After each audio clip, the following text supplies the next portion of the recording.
আসসালামু আলাইকুম রহমতুল্লাহ। সম্মানিত দর্শক শ্রোতা ভাই এবং বোনেরা, আমার গাড়িতে তেল নাই।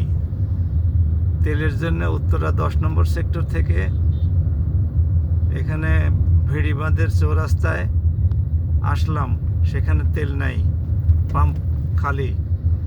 সেখান থেকে ভেড়িবাঁধ হয়ে মিরপুরের দিকে যাওয়ার পথে 1 কিলোমিটার দূরে আসার পরে আরেকটা পাম্প দেখলাম, সেখানে তেল নাই।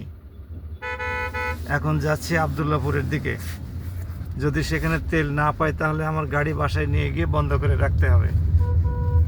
এখন আমার প্রশ্ন হলো, যুদ্ধ শুরু হয়েছে, যুদ্ধ শুরুর পরে তো কোনো এলসি খুলে নেই।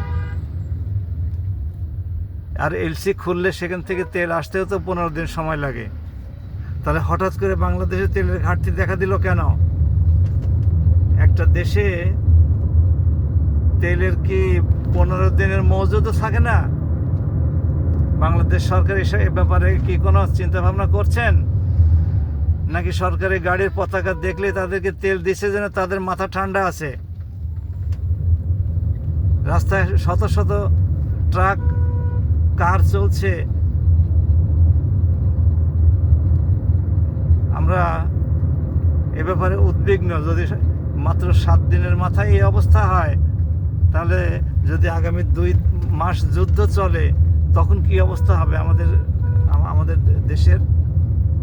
এই তেল গ্যাস দিয়ে কোনো কোনো পাম্পে গ্যাস পাওয়া যাচ্ছে, তেল গ্যাস দিয়ে আমাদের শিল্প কলকারখানা চলে, বিদ্যুৎ উৎপাদিত হয়, আরও কত কি। বাসা বাড়িতে আমাদের গ্যাস সিলিন্ডার অনেকেই ব্যবহার করতে বাধ্য হন। তাহলে আমাদের অবলম্বনটা কি থাকবে? বাংলাদেশ সরকারের ব্যাপারটি অত্যন্ত সিরিয়াসলি দেখা দরকার। যদি বিকল্প কোনো উৎস থেকে অন্য কোনো জ্বালানি নিয়ে এসে আমাদের শিল্প উৎপাদন এবং আবাসিক ভবনগুলোতে এর সরবরাহ নিশ্চিত করা না যায়, তাহলে আমাদের দেশে ভয়াবহ অবস্থার সৃষ্টি হবে।